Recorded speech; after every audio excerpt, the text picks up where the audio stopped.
जीवन में असंभव कुछ भी नहीं है। जब जागो तब सवेरा होता है।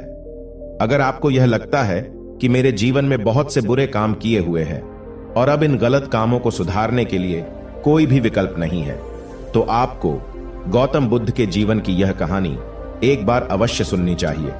तो चलिए कहानी को शुरू करते हैं। एक दिन गौतम बुद्ध श्रावस्ती के एक गांव में भिक्षाटन के लिए पहुंचते हैं। जब गांव में प्रवेश करते हैं तो देखते हैं कि पूरे गांव में सन्नाटा छाया हुआ है। दूर दूर तक कोई भी व्यक्ति नजर नहीं आता। बुद्ध उस गांव के पहले द्वार पर जाते हैं और कहते हैं कि भिक्षाम देहि, परंतु भीतर से बाहर कोई नहीं आता। बुद्ध दूसरे द्वार पर जाते हैं परंतु कोई दरवाजा नहीं खोलता। तीसरे द्वार पर जाते हैं परंतु उस द्वार से भी कोई व्यक्ति बाहर नहीं आता। फिर अचानक से एक दरवाजा खुलता है जिसमें से एक व्यक्ति बाहर निकलता है। वो जल्दी से बुद्ध का हाथ पकड़ता है और उन्हें अपने घर में ले जाता है और कहता है कि क्षमा करे बुद्ध, परंतु इस समय आप बाहर नहीं जा सकते। उंगलीमाल को श्रावस्ती की सीमा पर देखा गया है। सभी गांव वाले डर के मारे अपने अपने घरों की खिड़कियां और दरवाजे बंद करके बैठे हुए हैं। बुद्ध उस व्यक्ति से पूछते हैं कि कौन है ये उंगलीमाल और उससे इतना भय क्यों है। वह व्यक्ति कहता है कि उंगलीमाल एक राक्षस है। उसे जो भी मनुष्य मिलता है, बच्चा, वृद्ध, स्त्री, पुरुष, यहां तक कि सन्यासी भी, वो किसी को भी नहीं छोड़ता। बुद्ध उनसे पूछते हैं कि वो धन के लालच में ये सब करता है क्या। वो व्यक्ति कहता है कि नहीं, उसे धन का कोई लालच नहीं है। वो जब भी किसी आदमी को मारता है तो उसकी उंगली काटकर अपने गले की माला बनाता है, इसीलिए उसका नाम उंगलीमाल पड़ गया है। और यह भी सुना है कि जब उसके गले की माला में 100 उंगलियां पूरी हो जाएगी तो उसकी विनाशक शक्तियां और भी ज्यादा बढ़ जाएगी। बुद्ध कहते हैं, आभार हो आपका जो आपने मुझे उसके बारे में बताया। फिर वो व्यक्ति बुद्ध से कहता है कि कृपा कर आप बाहर न जाइए, क्योंकि वो आप पर भी वार कर सकता है। बुद्ध कहते हैं, भय से अपनी राह छोड़ दूं, ऐसा मैंने कभी नहीं किया। मुझे भिक्षा मांगता देख जन जन के हृदय में उंगलीमाल का भय कम होगा। फिर वो व्यक्ति कहता है, नहीं बुद्ध, आप मत जाइए, वो बहुत ही ज्यादा खतरनाक है। बुद्ध कहते हैं कि वो खतरनाक नहीं बल्कि वो दुखी है और मुझे उसके पास जाना होगा क्योंकि उसे मेरी आवश्यकता है। इतना कहते हुए बुद्ध उस व्यक्ति के पास से चले जाते हैं। कुछ दूर चलने के बाद बुद्ध वन में प्रवेश करते हैं। वन में चारों ओर एक सन्नाटा छाया होता है। दूर दूर तक न तो कोई मनुष्य न कोई पशु पक्षी दिख रहा होता है, परंतु गौतम बुद्ध अपने मार्ग में आगे बढ़ते रहते हैं। अचानक बुद्ध के सामने उंगलीमाल आकर खड़ा हो जाता है। उसका रूप इतना डरावना है कि कोई भी व्यक्ति उसे देखकर ही भयभीत हो जाए। उसके गले में उंगलियों की माला होती है, चेहरा और हाथ रक्त से सने होते हैं और शरीर बलशाली होता है। उसका रूप इतना भयानक होता है कि किसी भी साधारण व्यक्ति के प्राण तो उसे देखते ही निकल जाए, परंतु बुद्ध पर उंगलीमाल के डरावने रूप का कोई असर नहीं होता है। बुद्ध कुछ क्षण तक शांत मुस्कुराहट के साथ उंगलीमाल की तरफ देखते हैं, फिर उसकी बगल से निकलकर अपने मार्ग में आगे बढ़ जाते हैं। बुद्ध को ऐसा करते देख उंगलीमाल को यह समझ नहीं आता है कि उसके साथ ये हो क्या रहा है। वह मन ही मन सोचता है कि मुझे देखकर लोग या तो भाग जाते हैं या मुझे देखकर मर जाते हैं या मुझसे अपने प्राणों की भीख मांगने लगते हैं। मैंने कई सन्यासियों को भी मारा है, परंतु मैंने आज तक कोई ऐसा व्यक्ति नहीं देखा जो मुझे नजरअंदाज करके अपने मार्ग में आगे बढ़ जाए। या तो इसने मुझ पर ध्यान नहीं दिया होगा या फिर हो सकता है कि यह देख ही ना सकता हो, परंतु मुझे इससे क्या मतलब, मुझे तो अपने गले की माला पूरी करनी है। उंगलीमाल बुद्ध को आवाज लगाता है, ए साधु रुक। फिर भी गौतम बुद्ध उंगलीमाल को नजरअंदाज करते हैं और अपने मार्ग में आगे बढ़ते रहते हैं। उंगलीमाल बहुत ज्यादा क्रोध में बुद्ध को आवाज लगाता है, ए साधु रुक। फिर भी गौतम बुद्ध उंगलीमाल को नजरअंदाज करते हैं और अपने मार्ग में आगे बढ़ते हैं। उंगलीमाल तीसरी बार ज्यादा क्रोध में होकर आवाज लगाता है, ए साधु रुक। बुद्ध रुकते हैं। उंगलीमाल बुद्ध के पास जाता है और कहता है कि मेरे आदेश देने के बाद भी तू रुका क्यों नहीं। फिर बुद्ध कहते हैं, मैं तो बहुत पहले ही रुक चुका हूं, तुम ही चलते जा रहे हो।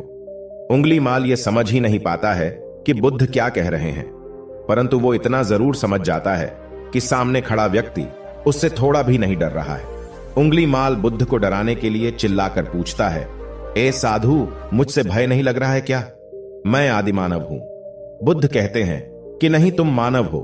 बुद्ध की यह बात उंगली माल के हृदय पर लगती है।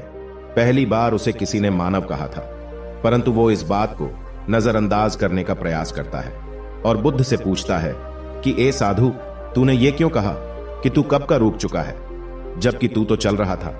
और तूने ये क्यों कहा कि मैं नहीं रुका?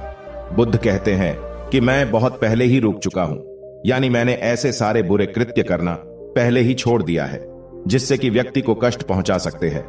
सब जीना चाहते हैं, बस तुम उन्हें करुणा से देखने का प्रयास करो।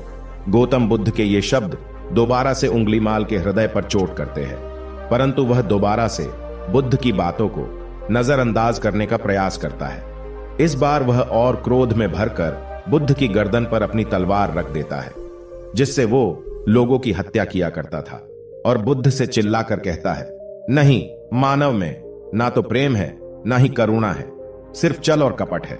इसीलिए मैं सबकी हत्या करूंगा और किसी को जीवित नहीं छोड़ूंगा। बुद्ध कहते हैं, तुम्हें लोगों ने बहुत दुख दिया है। उंगली माल क्रूरता मनुष्य अज्ञान के कारण ही करता है। ईर्ष्या, द्वेष, मोह, माया ये सभी अज्ञान की संतानें हैं, परंतु वो व्यक्ति ही है जिसमें दया, करुणा और समझ का उदय भी होता है। उंगली माल, यदि इस जीवन में क्रूर और निष्ठुर लोग हैं तो दयावान भी है। बस तुम्हें अपनी आंखों से इस अंधेपन की इस पट्टी को हटाना होगा जो तुम्हें केवल बुराई ही दिखा रही है। तीसरी बार बुद्ध शब्दों को सुन उंगली माल का खुद पर से संयम हट जाता है। उसे समझ नहीं आता कि पहली बार उसे अपने आप इतना कमजोर क्यों महसूस हो रहा है। वो कोशिश तो करता है क्रोध करने का, परंतु कर नहीं पाता है। वो बड़ी हिम्मत जुटाकर क्रोधित होने का नाटक करके बुद्ध से कहता है, तुम और व्यक्तियों जैसे नहीं हो। बुद्ध कहते हैं कि मैं हर व्यक्ति जैसा ही हूं, बस जागृत हूं और यह सिद्ध कर रहा हूं कि हर व्यक्ति में जागने की क्षमता है। मेरा मार्ग क्रूरता को दया में परिवर्तित करता है। उंगली माल, तुम अनजाने में घृणा के पद पर हो, बस इस क्षण रुक जाओ। तुम्हारे भीतर भी यह क्षमता है कि तुम दया और करुणा के पद पर भी चल सको। इतना सुनते ही उंगली माल के हाथ से तलवार जमीन पर गिर जाती है। उसकी आंखों से आंसू बहने लगते हैं। भला कोई कब तक बुद्ध को अनदेखा करेगा? उंगली माल रोते हुए बुद्ध से पूछता है कि क्या आप वही हैं जिन्हें लोग बुद्ध कहते हैं, जो लोगों को मुक्ति के मार्ग पर चलना सिखाते हैं? हाँ, मैं वही हूं। मैं तुम्हें मुक्ति के मार्ग पर ले जाना चाहता हूं। फिर उंगली माल कहता है, परंतु मैं अब बहुत दूर निकल गया हूं। मैंने बहुत हत्याएं करी है, बहुत पाप करे हैं। मैं अब चाहकर भी वापस नहीं लौट सकता और मेरा वापस लौटना अब असंभव है। बुद्ध कहते हैं कि असंभव कुछ नहीं है, जब जागो तब सवेरा होता है। उंगली माल कहता है, मैं अब पुनः जीवन की ओर नहीं मोड़ सकता, बहुत देर हो चुकी है। बुद्ध कहते हैं, तुम में इतनी चेतना है कि तुम जानते हो कि जो तुमने अब तक किया है वह बुरा था। इसका अर्थ यह है कि तुम जानते हो कि क्या अच्छा है और क्या बुरा है। उंगली माल, जिस दिन से तुमने अच्छा कार्य करना शुरू कर दिया, उस दिन से तुम्हारा एक नया जीवन शुरू हो जाएगा।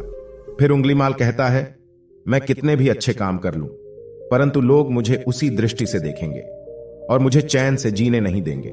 बुद्ध कहते हैं कि उंगली माल, यदि तुमने हिंसा का मार्ग छोड़ा तो मैं तुम्हें मार्ग दिखाऊंगा और तुम्हारा संरक्षण करूंगा और तुम्हें लोगों की घृणा से बचाऊंगा। बस पहला कदम तुम्हें ही उठाना होगा। उंगली माल पूछता है, क्या यह हो सकता है? बुद्ध कहते हैं, अवश्य हो सकता है। उंगली माल रोते हुए बुद्ध के चरणों में गिर पड़ता है और कहता है कि मैं आपको वचन देता हूं कि मैं सारे बुरे कृत्य करना छोड़कर और आपके पीछे करुणा के पथ पर चलना सीखूंगा। कृपा कर आप मुझे अपना शिष्य बना लीजिए। बुद्ध कहते हैं कि मैं किसी को अपना शिष्य नहीं बनाता, बल्कि व्यक्ति स्वयं मेरे संग से जुड़ जाता है। उंगली माल उसी समय बुद्ध का भिक्षु बन जाता है। इस कहानी से हमें यह सीखने को मिलता है कि लोग सोचते हैं कि उन्होंने बहुत सारे गलत काम किए हुए हैं, अब इन गलत कामों को सुधारने के लिए और कोई भी विकल्प नहीं है। इस पर गौतम बुद्ध कहते हैं कि चाहे अपने अब तक कितने भी बुरे काम क्यों न किए हुए हैं, लेकिन अगर आप एक विचार को अपने मन में लाते हैं कि अब मुझे कुछ सही करना है, तो वही विचार आपके रूपांतरण का कारण बन सकता है। पर सबसे जरूरी बात यह है कि आप पहला कदम उठाने के लिए तैयार है या नहीं। दोस्तों, यह कहानी आपको कैसी लगी, हमें नीचे कमेंट बॉक्स में कमेंट करके जरूर बताएं। धन्यवाद।